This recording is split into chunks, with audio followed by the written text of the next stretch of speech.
Hey, what's going on, you wonderful weirdos? I'm Pocan Joe, and as always, you're pretty cool for coming by. Welcome to this 30 for 30. Plus, we got 4 special comic books that we're going to talk about that I picked up at a local comic book shop.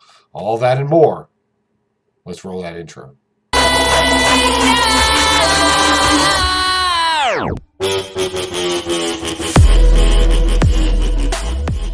Hey, what's going on? I'm Pocan Joe, and this is my 30 for 30 haul. Well, actually, it's more like 34 books. What I do here is I take comic books that are keys, and we look up the valuations of them. We use Key Collector, and then we use my comic book price guide as well to see if we found any value in any of these comic books. So sit back, and I hope you enjoy this. We'll talk about it. What do you know about these comic books? Comment down below. Do you have them? Do you want them? What is your deal with these books that we're bringing up? And it's a lot of good stuff. So the very first one is Spectacular Spider-Man number 178. You're probably thinking, Joey, it's not a key. Well, technically, it's the first appearance of Dr. Ashley Kafka, who just recently reappeared in the Marvel Universe in the Ravencroft storyline, issue number 2, that came out this week. So this is her first appearance, and then we got her return this week. Where is that going to take us? I don't know, but this is also a great story because it takes place what happened right after Kraven's last hunt ended. So yeah, I like that. So right now this is going for surprisingly between $1 to $3 on both apps. Everything seems pretty close knitted together today. So for a first appearance for a minor character, not too bad. We'll definitely be looking some more at that. Next we got Superpowers number 1. Well, first it's Superpowers number 1, right? It's a number 1 issue. But what's most interesting about this is the first appearance of Samurai in it, in the DC continuity. So that's pretty cool. This also has about a $1 to $4 price range in it, and on Key Collector, or I'm sorry, on Key Collector it had a $1 to $4. On my comic book price guide, it generally dealt right around that 48 cents that it normally does at the very low level to a high of about $6 on there. Next, we have an iconic cover, and this was a super good steal. This is Uncanny XMen number 299. Yes, that is the Havoc cover there. I know it's a very sought-after cover, but it's also the first appearance of Whiteout, a mutant in the Savage Lands. It's a very cool story if you've never read it. And that iconic cover there, though, right? That's just crazy. So where is this going at? Well, this is a weird one because on Key Collector app, it actually has it for $1 to $5, where my comic book price guide actually evaluates this quite a bit higher at an $8 range on the high end. So that was really cool. Also, this scale, we're generally judging things on a 2.0 to a 9.4. So that's the price range that we're kind of dealing in right now, just for clarification. Next is XFactor number 79. I don't know, I'm not a huge fan of XFactor, but this is the first new team appearance. So that gives you Strongman, Polus, Stingray, and Wolfbane all in this one. This generally runs between $8 on the high end, $8 on the low end, $1. And my comic book price guide pretty much scheduled it at the same thing. And I'll be honest, this is in a super clean condition. This is a, I would say, probably a Nano candidate. I mean, I don't even have any dog ears or anything going on with this. This is a super nice copy. Find in the dollar bin. Next is one that I've often seen a lot. And I know it's kind of one of those weird books. Some people really like this book. Some people don't. It is what it is. It's Fantastic Four number 272. First appearance of Natalie and Richards, the children of the Fantastic Four. Again, another $1 to $4 range is what we're looking at on both of the sites, right around there. But I've seen this book on eBay go for like $20. If you know why, please comment down below. It can't be because somebody's first appearance in such a minor book. It's weird. Next, again, another one of those Fantastic Four books. It's just kind of weird. This is 376. This is an interesting book because it's the first appearance of Warlord and Franklin Richards as an adult. Again, a minor book, but still $1 to $3 range. Not too shabby. I picked it up for $1. Next is The Max number 1. I keep hearing rumors about this being adapted into something. So I just picked this one up, one, so I could get the deal, because the comic books were actually $1.25 for each individual issue, and it was 5 for $5. So I did a multiple of 5. This is where you get the 30 from, and this kind of filled it again. It's one of those books that people are speculating on. The evaluation of it is only about, you know, to that $3 range again, where it's just super valued. This is not a 9 candidate, I don't think, but I've been hearing a lot of speculation about it, so I figured I'd get it, if nothing else, to help even out the number for the deal. Next we got, and this is fun, I got Evil Ernie, #1. No, not that Evil Ernie. This Evil Ernie. Trust me, if I found the original Evil Ernie, we probably wouldn't even be having a discussion right now. Super valuable book either way. The funny thing is, we actually saw this on eBay for almost $500. But it was a lie, because everybody thinks that this is the book that had the big error in it. This isn't the one that has the double staple error in it. That's kind of rare. That was actually a different Evil Ernie. But that doesn't take away from the value on this one being $1 to $5, and it's the first appearance of these particular superheroes, which are parodies of Marvel superheroes as a whole. Again, it's still $1 to $3, but some people like Evil Ernie. Next, I couldn't pass this up, one, because it blinded me. Shiny goodness right there. Man of War, issue 0. Foil variant cover. Remember when that was a thing? And that's the big deal with this one. This one of the more highly valued ones at a $1 to $6 range, and Comic Book Price Guide puts it right around the same thing. It doesn't go too far off. Actually, it's a little bit less. It's $1 to $4 on there. But still, it's the complete wraparound shiny cover, and it is in beautiful condition. I don't think this thing's come out of this bag. Moving on. Again, I got this one because sometimes you just have to, sometimes you grab something that you can't find, and you grab it anyway just in case. And this is one of those just in case. It was Grifter. I know this was a huge popular comic book back in the day when he first came on the teams in his solo by himself. It's a really cool character. There's no doubt about that. Big guns, big hair, and bad dialogue. It was awesome. But there is #1. Again, this is a $1 to $2 book on Key Collector on my Comic Book Price Guide. It's right around that $5 range. Then we got, this is something that a lot of speculators have been looking at here recently. There's been a lot of talk about it, and it's Justice League International #1.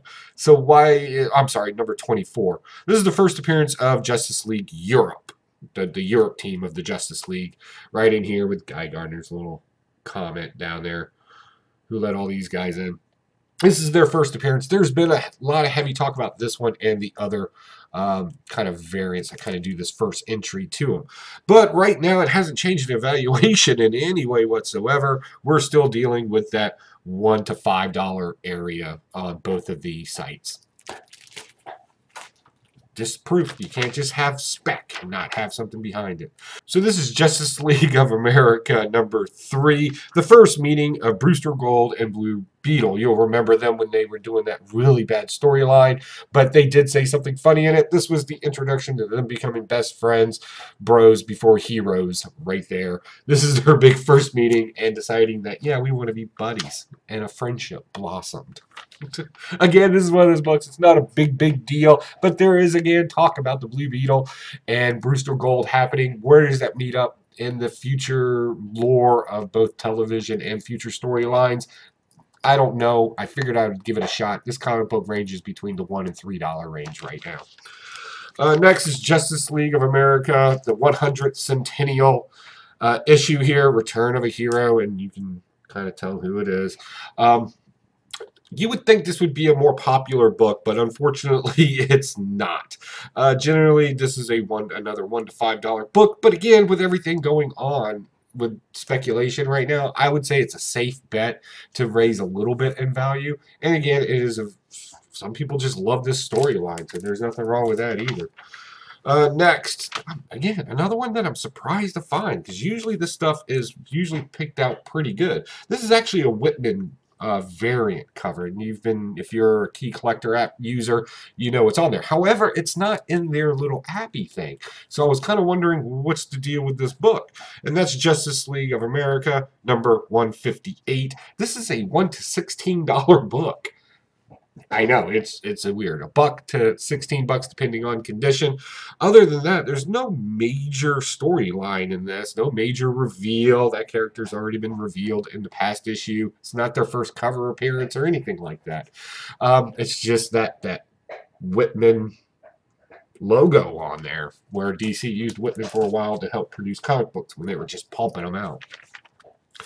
Another interesting one that I found is Incredible Hulk number 260. This is the death of Colonel Glenn Talbot. For some reason, this is still valued at a $1 to $4 range, but whenever I see it on eBay, it's like $10 to $20. Again, some people just take things out of control. And this is it's pretty rough condition. Like, it's got a little tear down there, and the spine, you can tell it's been read several times. And then of course, we got the dog ear in the back. That's just horrible.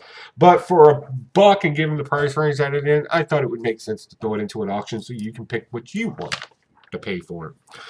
A lot of Warlord going on, and a lot of talk about Warlord, especially since the Teen Justice League, Young Justice League, since they're kind of dealing with him to some degree. So I kind of looked at this and I was like, you know what, let me pick it. There's got to be some Warlord fans out there. Are you a Warlord fan? Please comment down below. This is Warlord number 32, and this is the first appearance, and I'm going to butcher this name. Shakara, person that turns into a panther. Pretty much, right?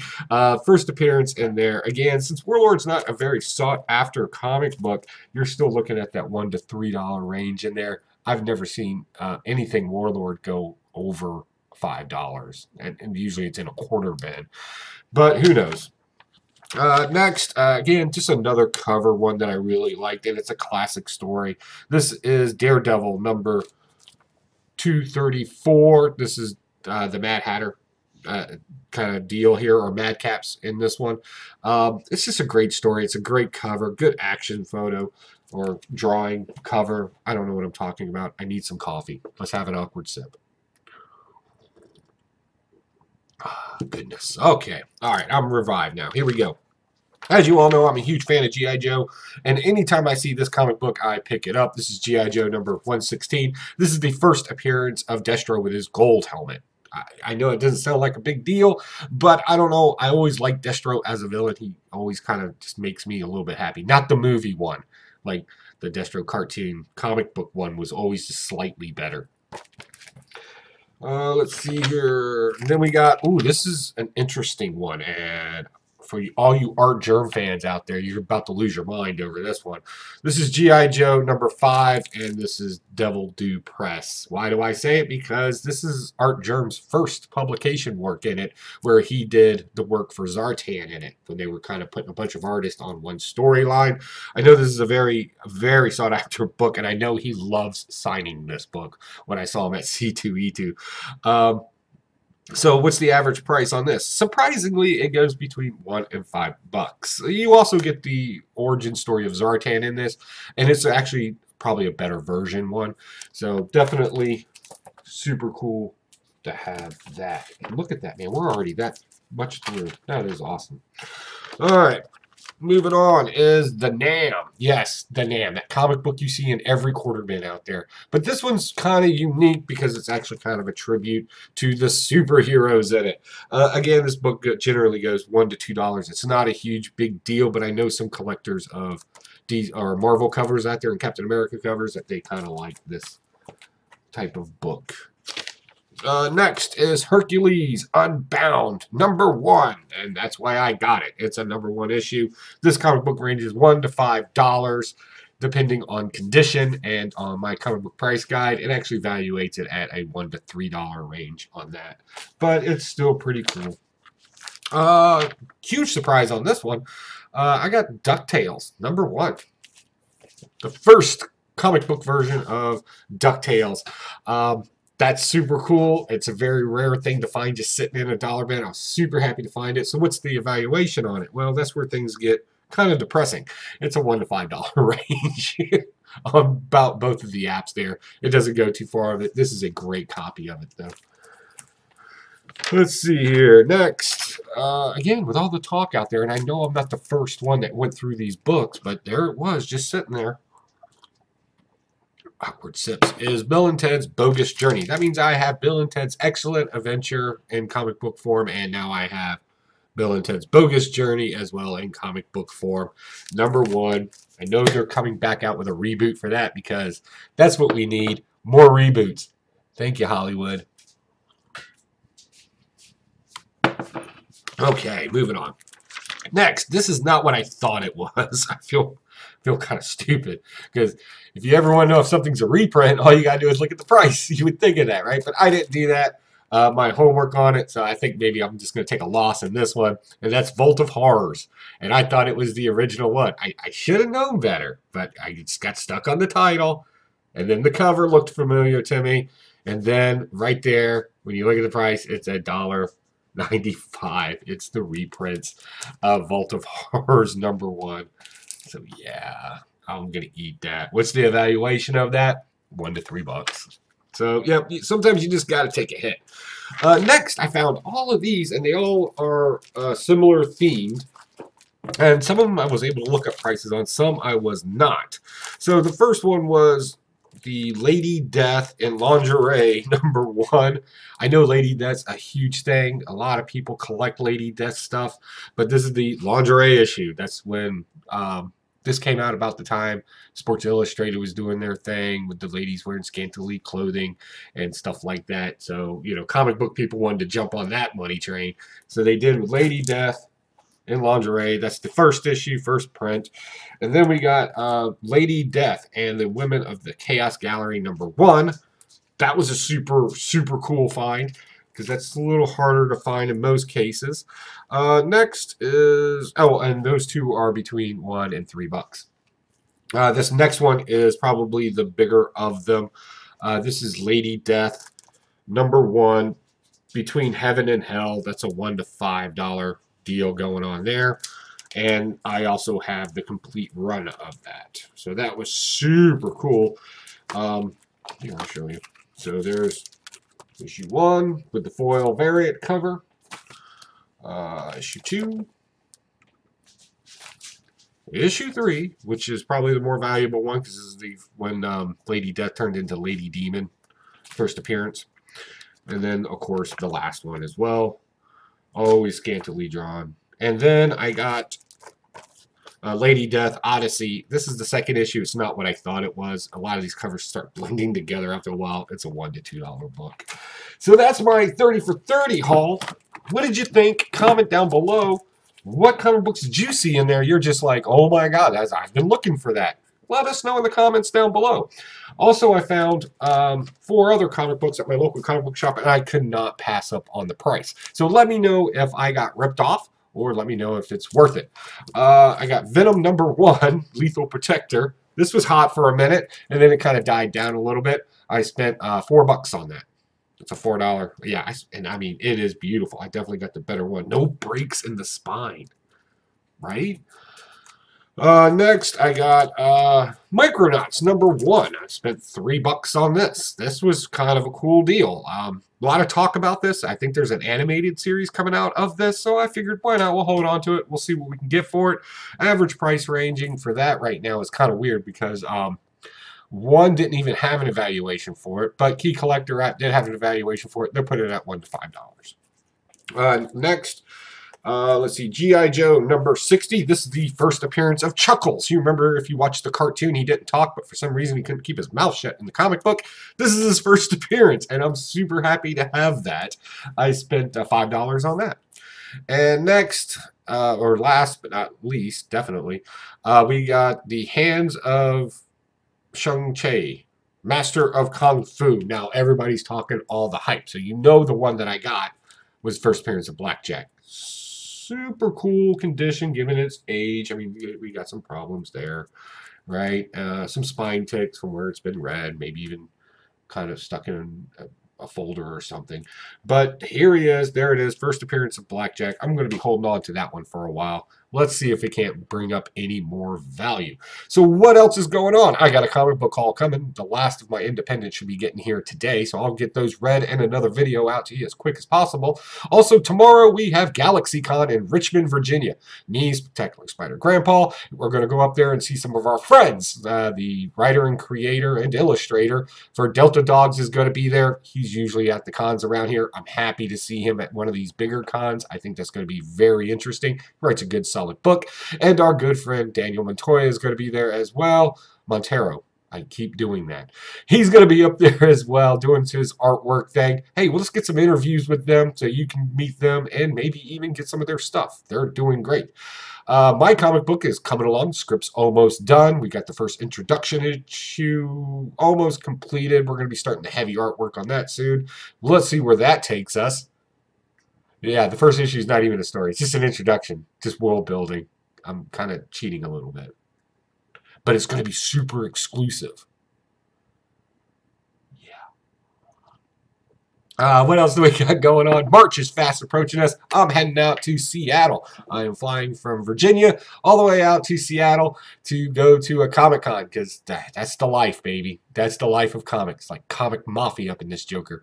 We're going to be meeting up with Huey from Blaster Stash It, and we're going to be bebopping around. We're going to see some other things while we're there as well, but mostly try to get some interviews and some things done. So that should be fun. I think we're going to have a great time. I hope you turn in and watch it. And don't forget, Sunday night, Blaster Stash It, 10 p.m. Eastern Standard Time, right here on YouTube. Come on by, chit-chat with us. We're going to run down the comic books that we read this week, and we want to know your opinion as well in the live chat. That's right there. Definitely conversate with us, talk to us. Let's have a conversation. Let's blast. Let's stash some stuff. All right, folks, that's it. I got some comic books to see if they came so I can get them read and back out to you. So I'll talk to you soon. Bye.